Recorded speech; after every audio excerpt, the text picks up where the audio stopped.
Bom, chegou o momento tão esperado, o React com Lula.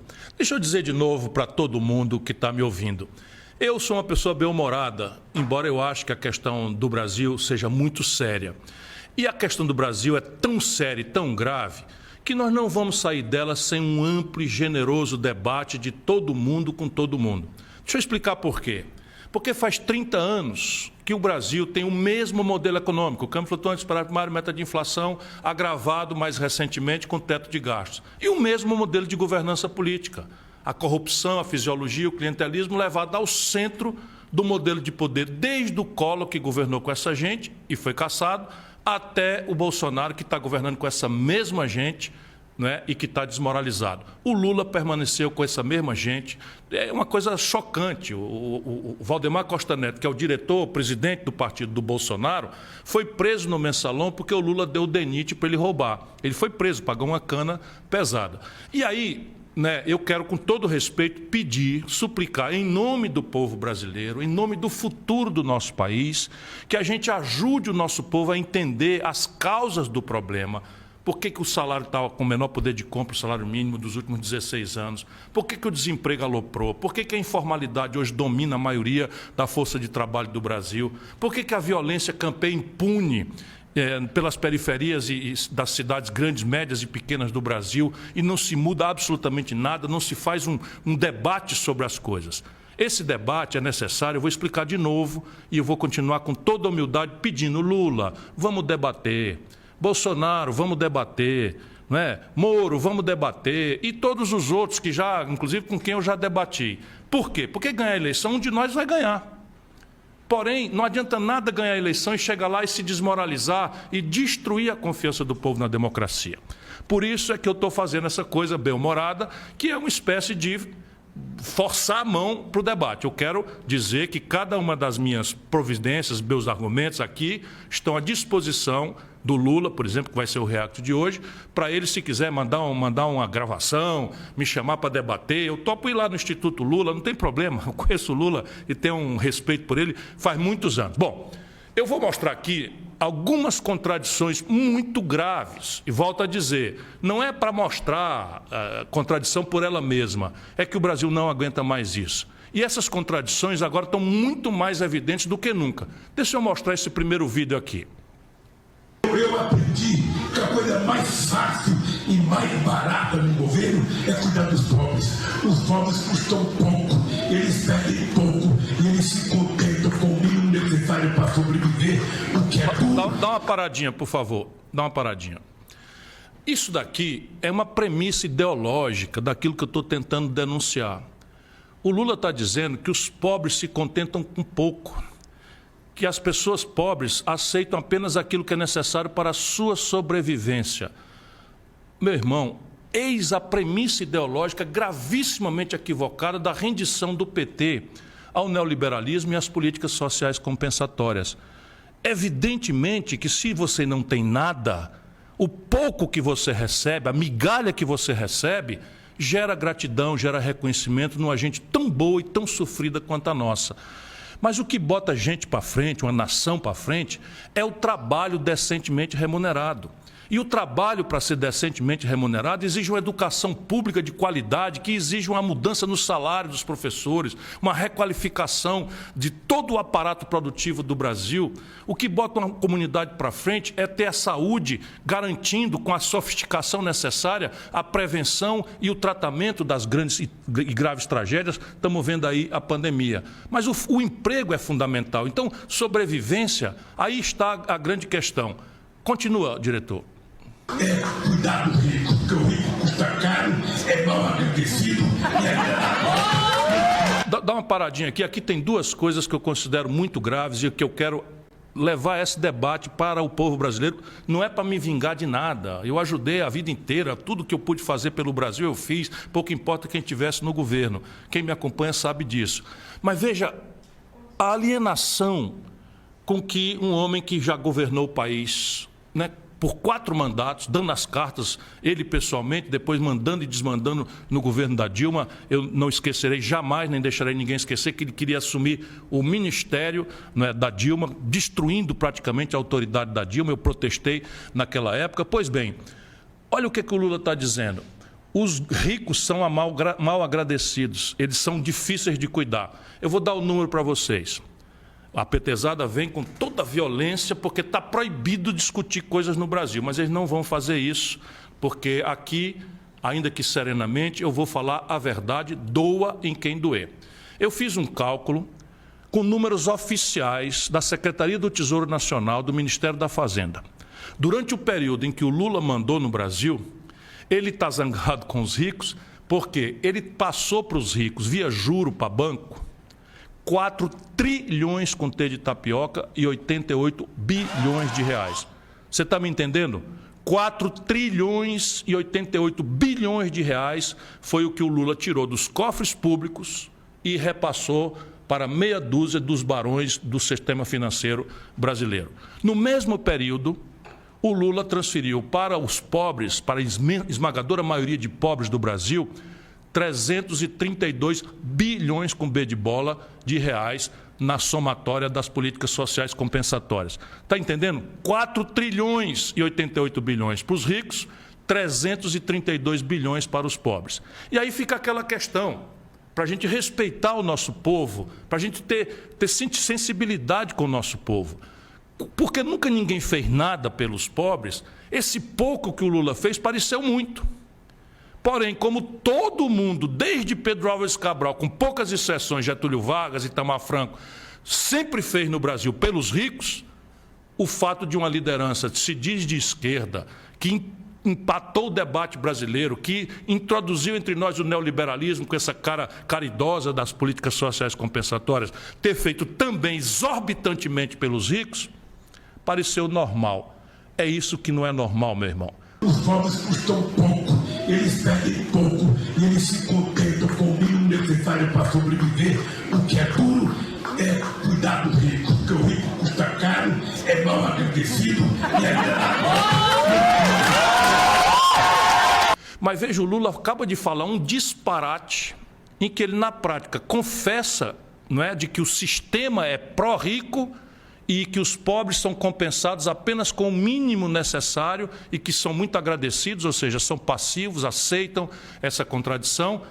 E há um aplauso absolutamente entusiasmado. Claro que o Lula tem um grande carisma, é muito charmoso, é um camarada que fala as coisas, mas a sociedade brasileira precisa parar um pouquinho para pensar. Especialmente os intelectuais, os artistas, sabe, os cientistas, as pessoas que, que tiveram oportunidade, não podem bater palma de forma tão acrítica, tão despolitizada, tão desideologizada, para um disparate que é um resumo daquilo que eu estou tentando falar.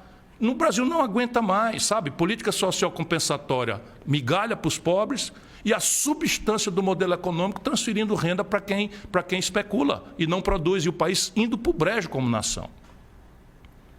Mas vamos ver o próximo vídeo.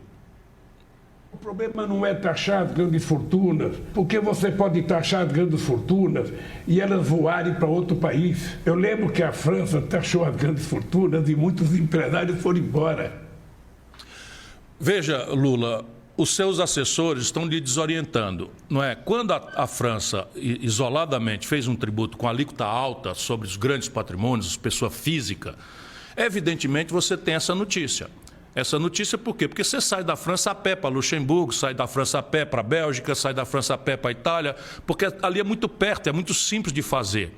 Quando a região do euro se estabeleceu, já não é mais verdade isso. Só o Brasil e a Estônia não cobram tributo sobre lucros e dividendos empresariais. Eu cobrei quando fui ministro da Fazenda do Itamar, e você, Lula, com um discurso de esquerda, o PT, em todas as suas campanhas e em todas as campanhas da Dilma, quem duvidar, por favor, vá no Google, você prometeu fazer a taxação das grandes fortunas.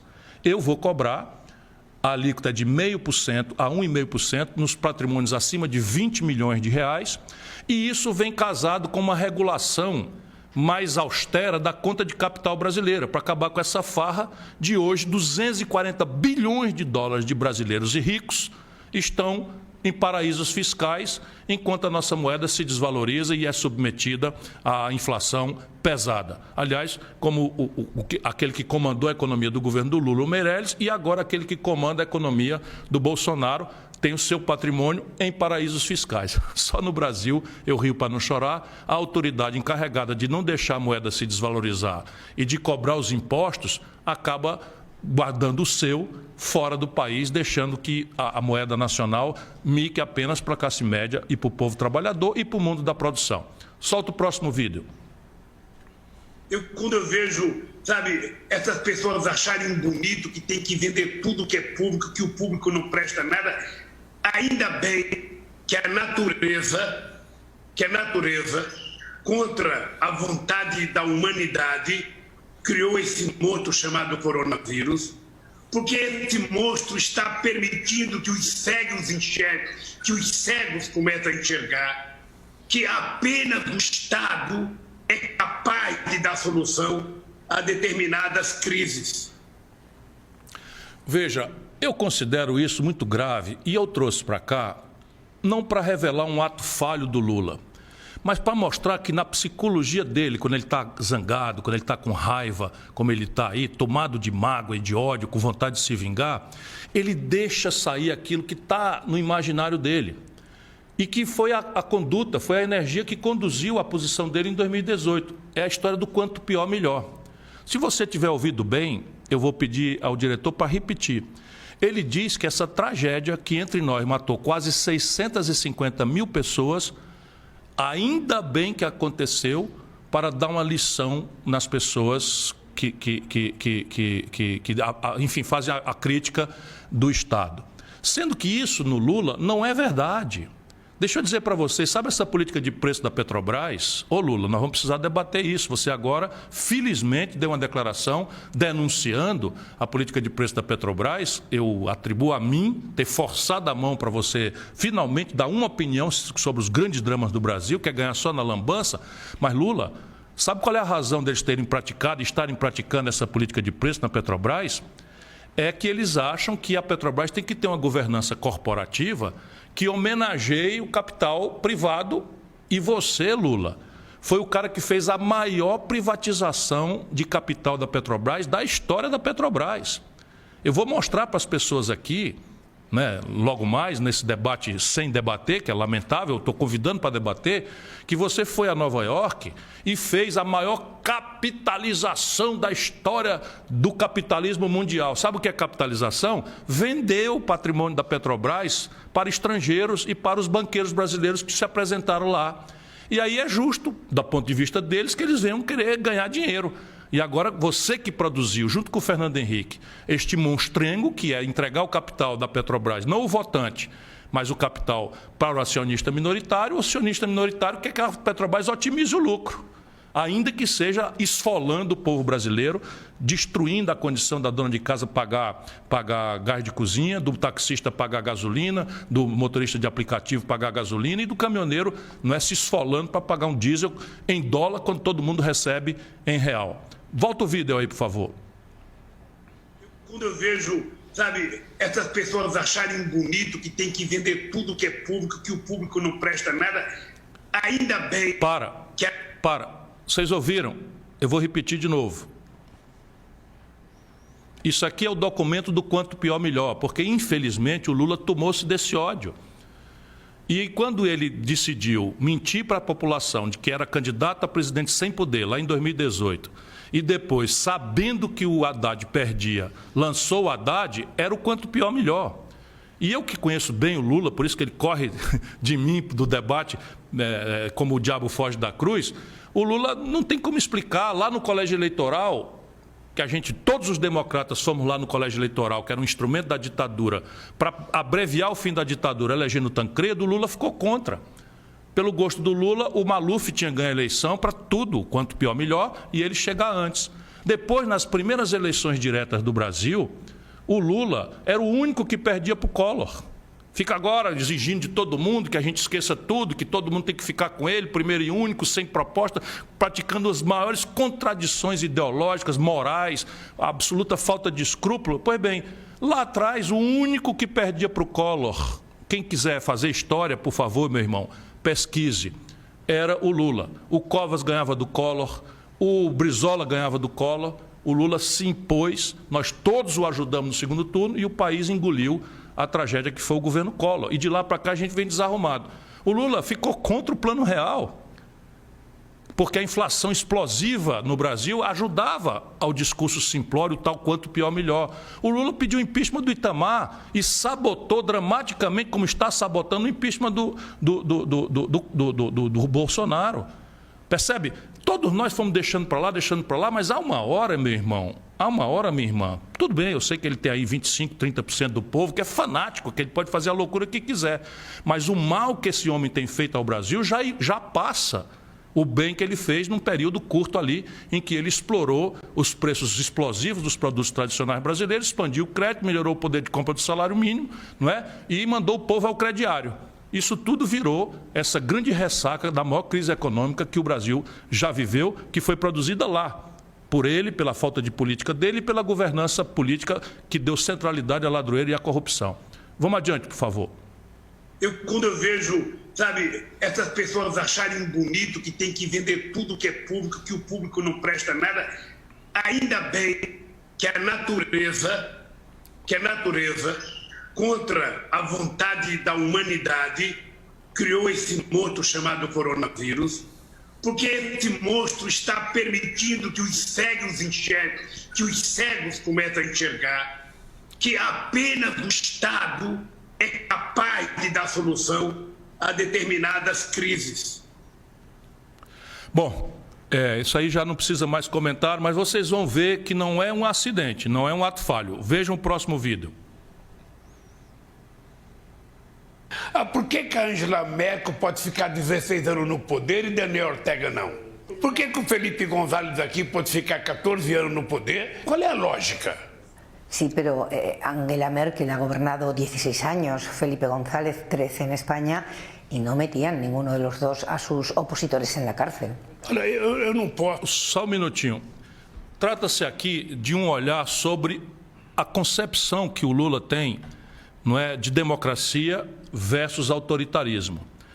E isso é uma coisa que também não dá mais para a gente fazer de conta que não está. Então o Lula está simplesmente dizendo, numa entrevista a um órgão de imprensa estrangeiro, que a Angela Merkel, que foi sucessivamente reeleita, porque lá é primeiro-ministro, e as pessoas não têm mandato, reeleição uma vez só. Ela foi sucessivamente reeleita deputada e sucessivamente compôs maioria para fazer o gabinete.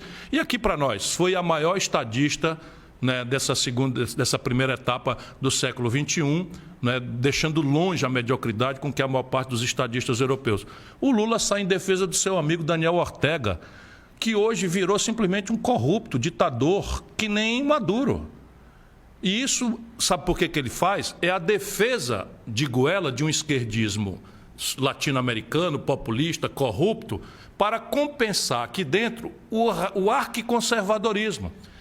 E isso é a lambança do gênio político do Lula. Então ele encanta aí as serpentes, fazendo a defesa dos ditadores sul-americanos, que ele imita, tem inveja, né? Gostaria muito de ser o Lula primeiro e único, trabalha para destruir toda e qualquer liderança no campo progressista. Eu me lembro aqui, é bom a gente lembrar, o Flávio Dino, quando se lançou candidato a governador do Maranhão contra a estrutura do Sarney, o PT local, obviamente, apoiou o Flávio Dino. Pois bem, o Lula, esse cidadão aí, decretou intervenção no PT do Maranhão e determinou de cima para baixo que o PT apoiasse a Rosiana Sarney. Eu, Ciro Gomes e o PDT apoiamos o Flávio Dino e não estamos arrependidos, não é?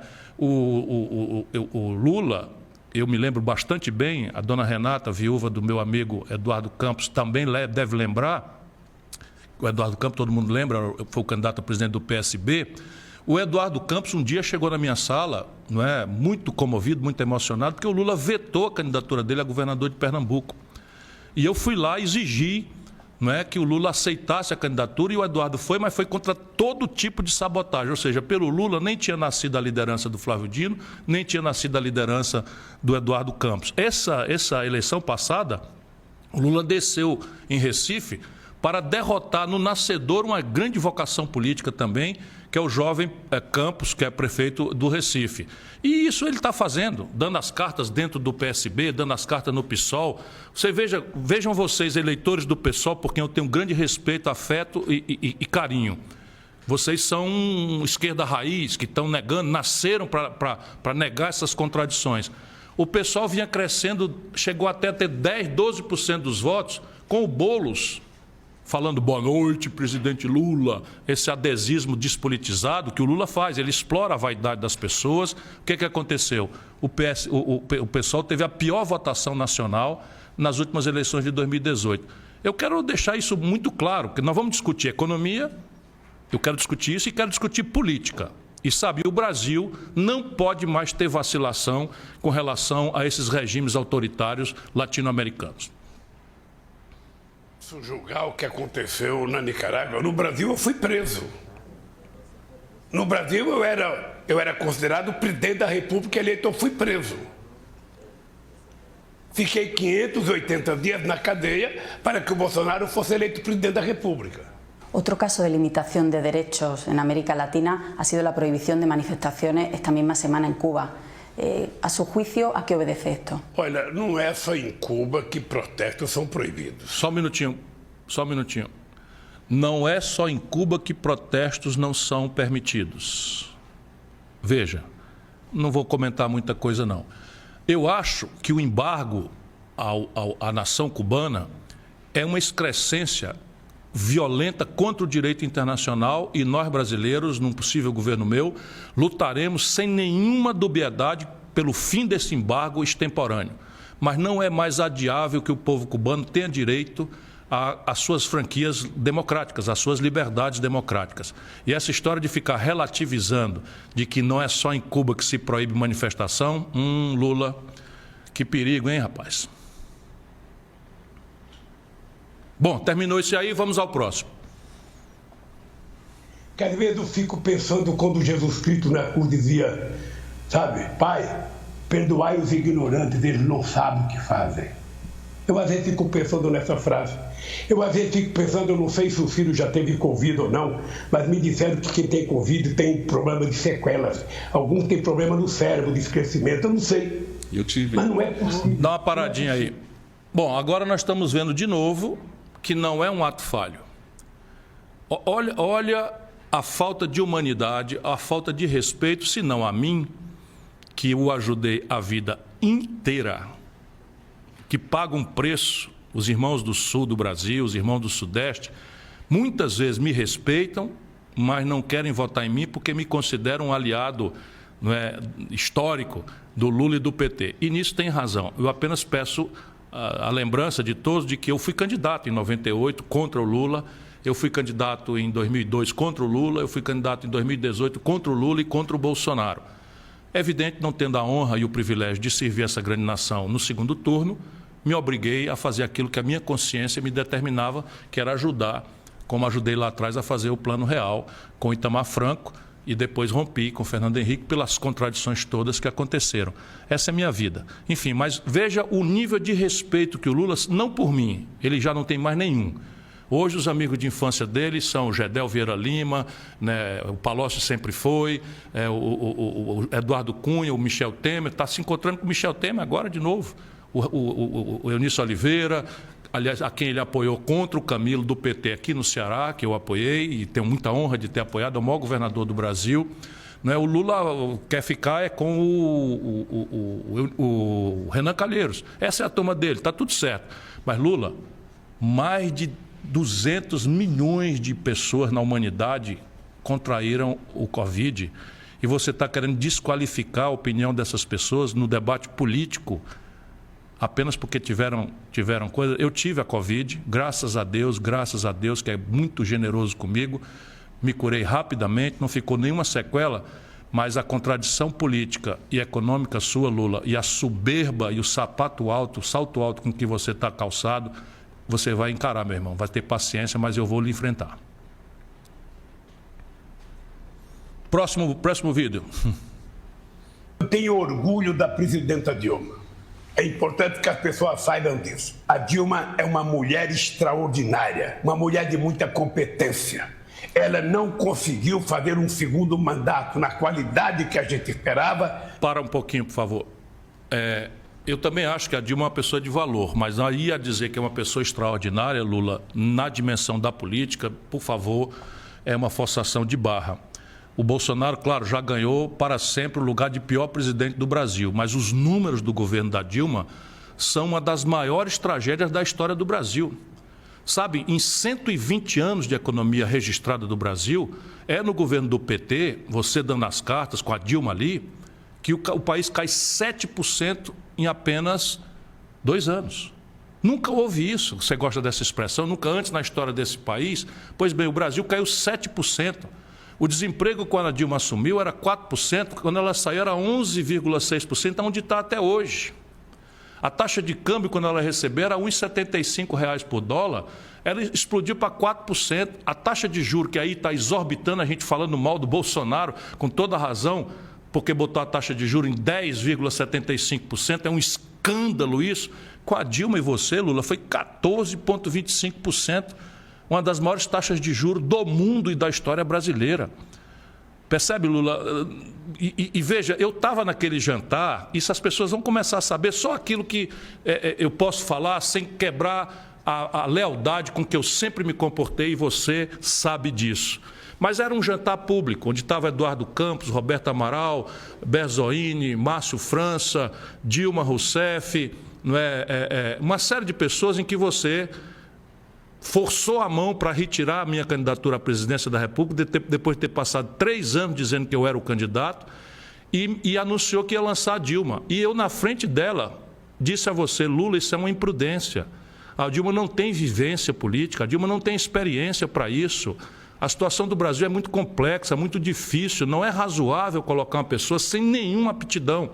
E você, usando da sua popularidade, como está fazendo de novo, desconsiderou todos os argumentos, desconsiderou tudo, e agora quer fazer de conta que não é o responsável por isso. Você é o responsável por isso.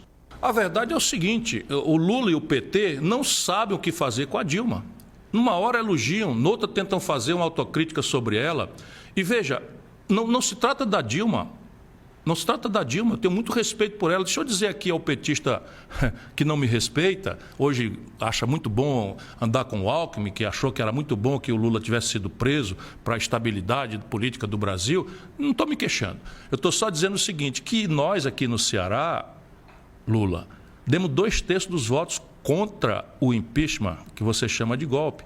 E agora o PT não sabe mais fazer, não sabe o que fazer. Ou seja, o Lula acha que todos nós somos idiotas, e que todos nós vamos ter uma memória boa da fase em que ele mandou ver no governo, não é? Aproveitando os preços folgados, eu vou explicar isso muitas vezes, mexeu com a taxa de câmbio, liquidou a indústria brasileira, mandou o povo para o crediário, produziu 63.700.000 pessoas humilhadas no SPC, o maior endividamento das famílias da história, 72 de cada 100 famílias brasileiras endividadas. É isso que se trata, meu irmão.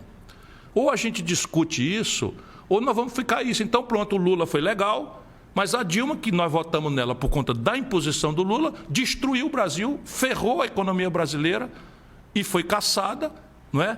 Com uma posição muito esquisita do Lula, muito esquisita mesmo. Mas deixa eu mostrar os 2 vídeos para mostrar para vocês um pouco melhor o que eu estou querendo dizer. Porque o PMDB elegeu Eduardo Cunha de presidente da Câmara. Para o PMDB eleger Eduardo Cunha, não, Lula. Também qualquer brasileiro que não seja fanático, que esteja preocupado em buscar a verdade, que esteja preocupado em construir o futuro do Brasil, também pode recuperar o que eu fiz, o que eu falei, quando você, Lula, de forma absolutamente irresponsável, me perdoe, meu irmão, mas não há outra palavra, de forma absolutamente irresponsável, entregou o sistema Furnas para Eduardo Cunha roubar. Eu fui a você, falei com você, Lula. Eu só estou contando isso porque você me disse que não ia entregar. Eu disse, se você entregar Furnas para Eduardo Cunha, ele vira presidente da Câmara. E como presidente da Câmara, ele entra na linha de sucessão e é uma irresponsabilidade. Aí você disse, não vai acontecer e tal. No dia seguinte, eu soube pelos jornais que você tinha nomeado. E eu fui aos jornais e protestei.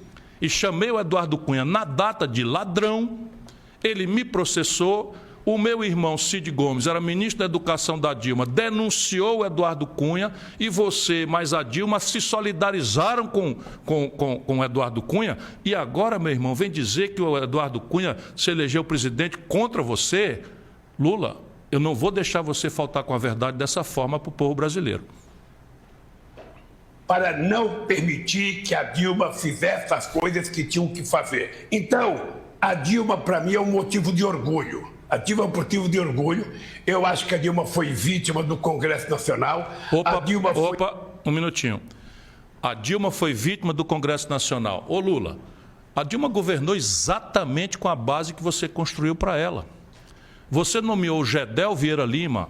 As pessoas não são obrigadas a conhecer, mas eu sei e quero que o povo brasileiro, que não seja fanático, entenda que eu estou preocupado com o futuro. Eu quero debater o Brasil, porque a gente precisa mudar esse estilo de fazer política que o Lula representa, que ele copiou do Fernando Henrique. O Gedel Vieira Lima é aquele daquelas malas. Será que dá para o diretor botar aí um insert para a gente mostrar? 51 milhões de reais. Pois bem, o Lula, você, Lula, nomeou o Gedel ministro da Integração Nacional, o cargo que eu ocupei. Simplesmente o cargo responsável por tocar a mais importante obra, na minha opinião, do seu governo, que foi a transposição de São Francisco. Você, Lula, deu à Dilma a mesma base. A Dilma nomeou o mesmo Gedel vice-presidente da Caixa Econômica Federal. E agora todo mundo tem que esquecer. Ok, você cometeu um erro, está se desdizendo, está pedindo desculpa. Não, Lula, você está com a mesma gente agora de novo. Você anda mandando emissário para o Michel Temer, que, aliás, você, na sua irresponsabilidade, botou na linha de sucessão e eu protestei na época. E você e a Dilma disseram que eu estava magoado. Nós vamos agora aceitar essa contradição de novo. Meu irmão, não é vingança. Eu não estou interessado, não tem mágoa, não tem nada. Eu estou perguntando se o futuro do Brasil vai repetir o passado. Se nós repetirmos as mesmas pessoas, as mesmas práticas, os mesmos valores, vai dar a mesma coisa. Tragédia, crise, e o país não aguenta mais. Essa é a grande questão. Vítima, na minha opinião, de uma conspiração para dar um golpe e não permitir que... Só um minutinho. Golpe é assim, quando você violenta a Constituição, os militares, dia 1º de abril de 1964, o general Mourão desceu lá de Juiz de Fora para emparedar o poder. O presidente do Congresso declarou vaga à presidência, dizendo que o João Goulart tinha fugido do país. Era mentira, não é? Isso é um golpe. Porém, a Dilma é uma pessoa honrada. Está aí. Isso eu posso afirmar, por mais que eu tenha hoje, sabe, um grande constrangimento. Foi disparada a segunda pior presidente da história do Brasil.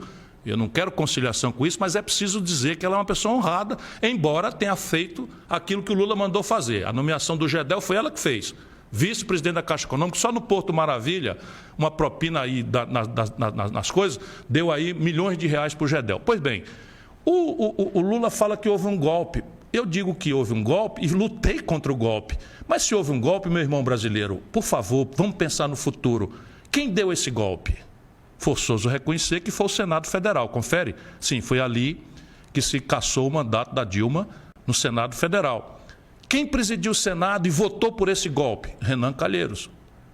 Quem estava na linha comprometido com o apoio do Lula logo em seguida para ser presidente do Senado? Eunice Oliveira.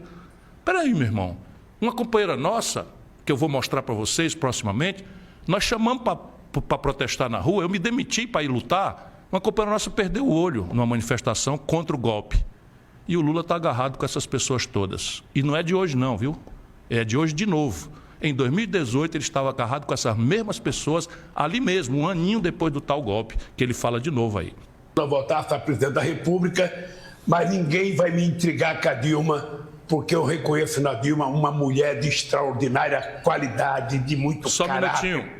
Semana passada, essa mulher de extraordinária qualidade, o Lula desqualificou mais uma vez, dizendo que ela não terá lugar num possível governo seu, porque ela não tem habilidade política, não é do ramo, e ele só viu isso agora, quando não lhe convém, de forma desonesta, para empulhar a sua opinião, meu irmão. Ele quer que você esqueça que nós votamos generosamente na Dilma por influência dele. Competência ética e uma mulher de muita competência técnica para governar qualquer país. Vamos ao próximo. Eu de vez em quando brincava com a Dilma que ela nasceu para cumprir ordens e não para dar ordens. Só um minutinho.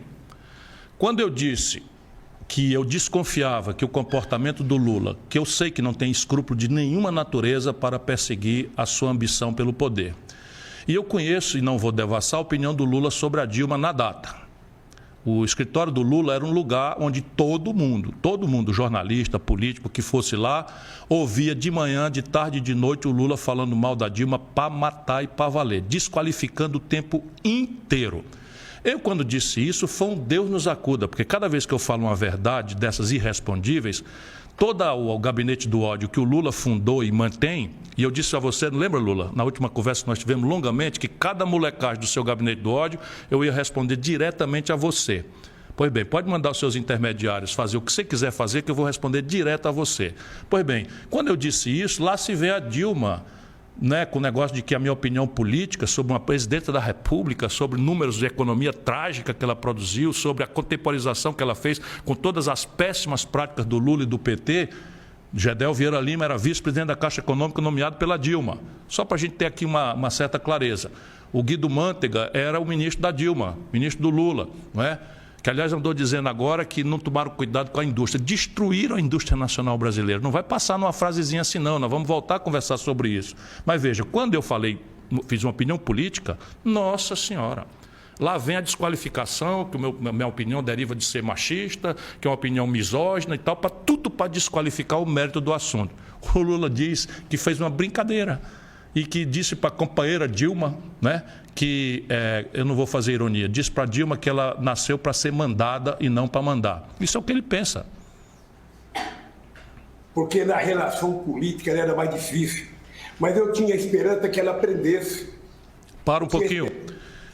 Ele tinha esperança de que a presidência da República fosse uma escolinha do professor Raimundo para uma pessoa que não tinha nenhuma vivência política aprendesse. Não, Lula. Você imaginou que ia botar lá uma pessoa para você mandar e desmandar e continuar mandando, e fez o plano dela ficar 4 anos e voltar depois. E aí a sua fúria é porque a Dilma resolveu contradizer a sua ambição de voltar ao poder logo em seguida e resolveu ser candidata à reeleição. Você sabe disso, não é, Lula? Você sabe disso, que isso é verdade. Que ela aprendesse que era o mais fácil.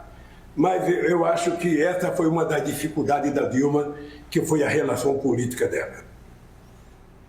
Pois é. Então nós estamos aí tendo a nossa possibilidade, volto a dizer, eu quero um debate.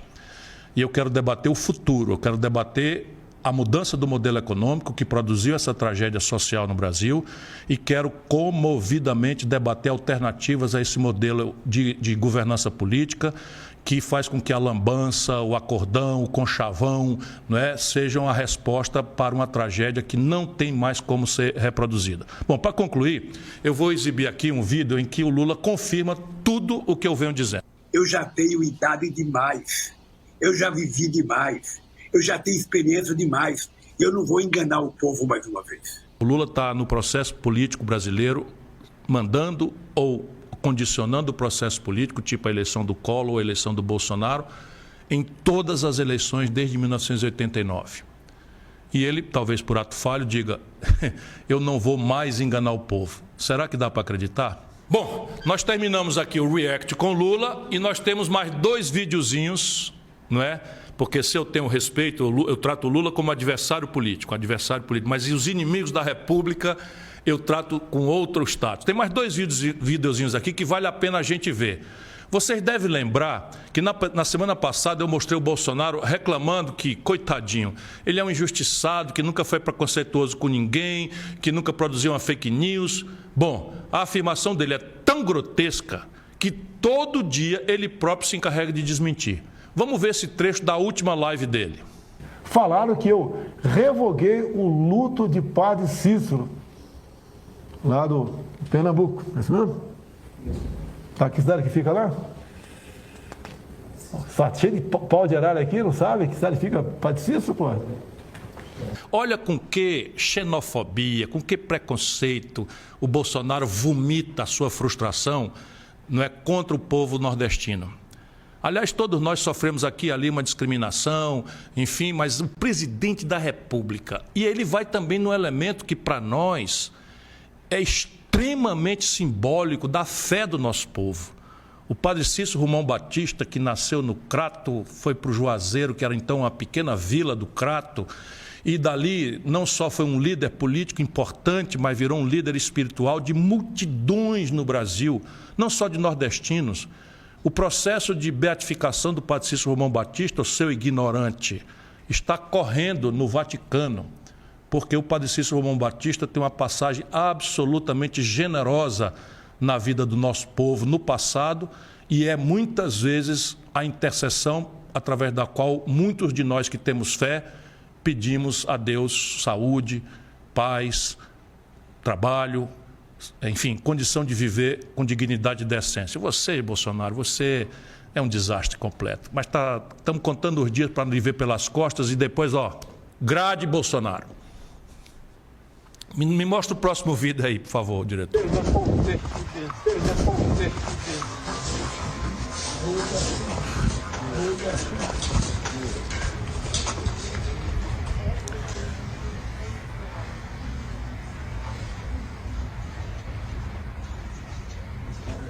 Nossa Senhora, meu Deus do céu, que vexame.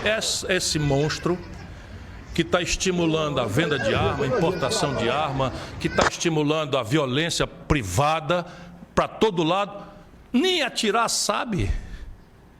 Isso é o que os intelectuais mais sofisticados chamam de energúmeno, que é o que a gente chama aqui embaixo de uma anta completa. Esse cidadão já tinha perdido, como eu contei para vocês, uma arma para um assaltante no Rio de Janeiro. Agora está aí ele com esses aberrantes filhos dele, ensinando que tem que tirar a trava da arma para atirar num alvo fixo. Agora, você imagina um homem desse presidindo uma nação de 210 milhões de pessoas, com todos os sofrimentos e desafios que nós temos. Olha, nós tínhamos que ter feito o impedimento desse homem, porque ele cometeu crimes de responsabilidade em muitas ocasiões. Mas, de novo, o Lula sabotou, porque para o Lula o Bolsonaro é o quanto pior melhor, e ele acha que por aí vai fazer com que a gente vote nele à força, desconhecendo todas as contradições de fazer muito pelos ricos, pouco pelos pobres, como eu mostrei hoje. Bom, o REACT está sendo encerrado agora, na próxima terça-feira tem mais.